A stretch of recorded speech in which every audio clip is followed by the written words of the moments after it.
What's going on, everybody? Welcome back to GmiasWorld. And right now we're going to be talking about Most Feared Part 1. I want to break it down as best as possible so that you guys can understand what's going on, because a lot of the cards that are available right now, they're very low priced, and yes, the cards are not as good for Part 1, but remember, it's a 3-part program, so we got to kind of bear with it. I do believe that Randy Moss will be at some point released as part of this program, so I wouldn't worry too much. We are going to get some of the plays that we want, but I'm going to go ahead and break it down the way that I always do for you guys so that you understand thoroughly what's going on.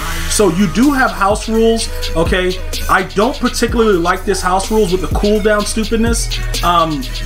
For me, it's absolutely ridiculous that they would even put this in the game, and it's been going on for like a couple of years with the house rules. You know, people play house rules to have fun, not have plays be cooled down and try. It just doesn't make any sense. So for me, I just, like I said, if we want the end cats and stuff out of that, we have to, you know, grin and bear it.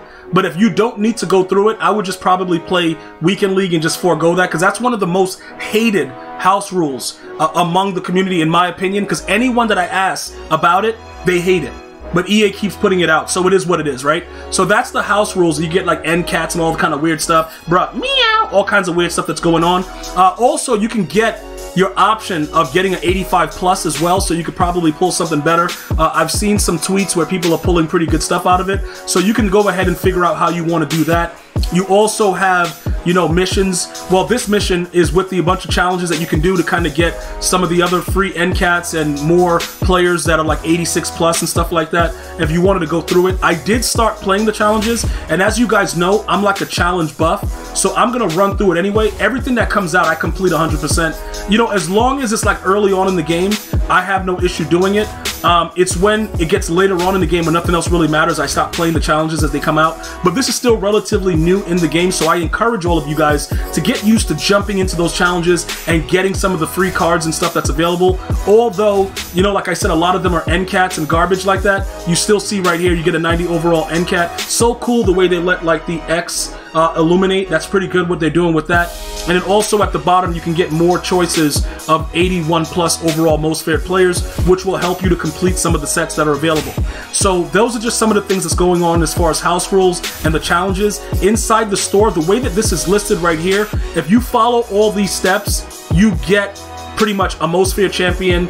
And mostly, I think a lot of you guys that follow these steps of buying the packs, I know it's kind of weird that EA is giving you steps to buy packs, but I did get suitable pulls from it. I did not pull any limiteds, but I got some feedback that the re-rolls are where everything is at. I don't know if EA has already tuned it up, but most of you guys are running around using the training with the 78 plus and going crazy and getting pretty good pulls out of that. If some of you guys were interested, I don't believe you should go this route with the 5500 training unless you need a couple of them to kind of complete it. Those of you guys that have a decent amount of training, every 3 of these 90s gets you one of the masters, like the Ed Reid and all that stuff. We're gonna go over that. But the only players that I think that are suitable right now, including the limiteds with JJ Watt and Kelsey, is gonna be Eduardo Reid and Derrick Henry, or Derrick Henry. All right, so one of the things that I want to point out, if you go to the sets and you're looking to get training as well as the player, complete the set, get the end cats back, and quick sell the end cats and get the 3700 training back.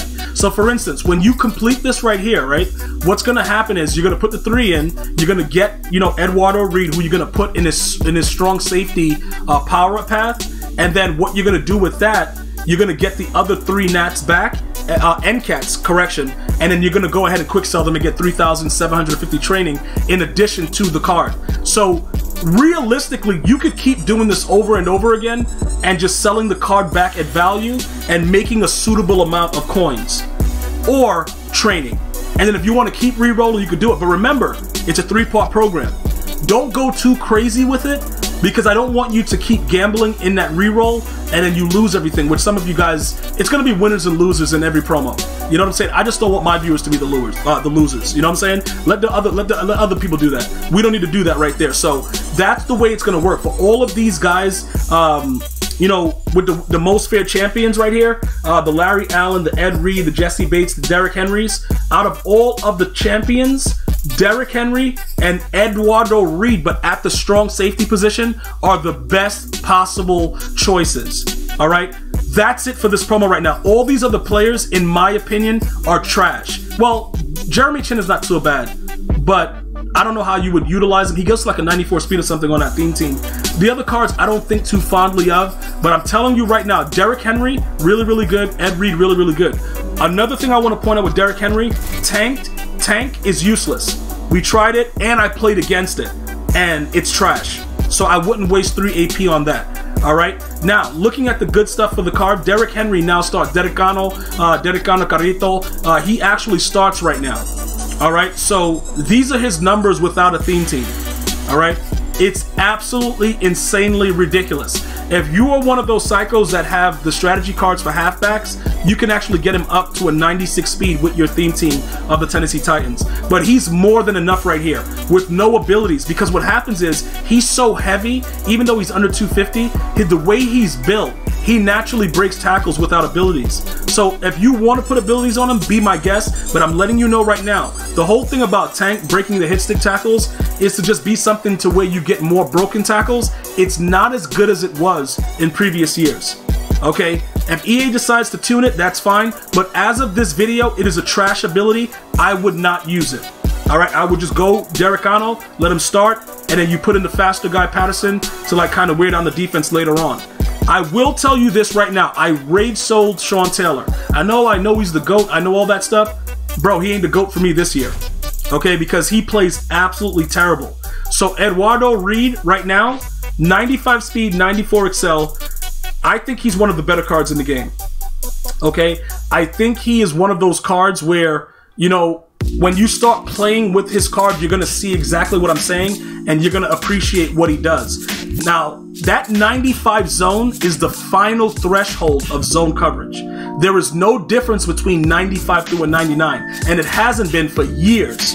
So this is the final tier. When I tell you that this man ran back like 40 or 50 yards on a deep crosser to go pick the ball off, it was unbelievable. Sean Taylor would never do that. Now again, Sean Taylor was on the lower tier of the zone coverage. I think he just got to a 90 with his. So it makes sense that this is the level that he should be able to do it, but I'm letting you know because I try to make it simplistic as far as, look, this attribute makes this happen. And when he went back and played that crosser, I was like, okay, GG's. So at this point right now, any player with 95 plus zone, they are more than likely gonna play their zone coverage. Just put it like that. There's nothing, and all I have on them is mid-zone. They are going to play their coverage. And I'm letting you know that because as the series continues to go and they drop part 2 and they drop part 3, there are probably going to be better options. But I'm letting you know that even if there are better options, if they're under that 95 zone, they will not play better than Eduardo Reid. And also, I know he's 5'11", he got up and picked the dude off. Went to his mom's crib. We won't talk about what happened at the crib, but he played his zone. And that's all that we care about, all right? So he's a guy I would definitely check out. And right now, with the way the prices are and the way that the market is, it's actually a lot easier to put them together and to go ahead and make these sets and keep possibly doing re-rolls and just get a whole lot of training. But I want you to be careful because like I said, if you go through a lot of training and you're not getting anything, just call it quits. Go back tomorrow, take a break, because you're gonna get exactly what EA is trying to give you, and it's not a good look. All right, so those are the two guys that I like right now to part 1. Obviously, Larry Allen is really good, but we are not in the position to actually, like I said, we could put them together and get rid of Quinton Spain, but remember, we're not a Niner theme team anymore. But I wouldn't mind adding him to the lineup. So that's a card that we probably will go after because I've seen him in action and he's always really, really good. So yeah, that's a card that we'll take a look at later on. If you guys are interested in that, I will definitely pursue it. But I don't even have to guess. I know he's always a good card. But the two that you need right now, Derrickano and Eduardo. Get those two and let me know how they play for you. I guarantee you, you won't have any complaints. I'm going to see you guys and girls next time. You have an unbelievable day. Happy NCATs. Meow. One love, y'all.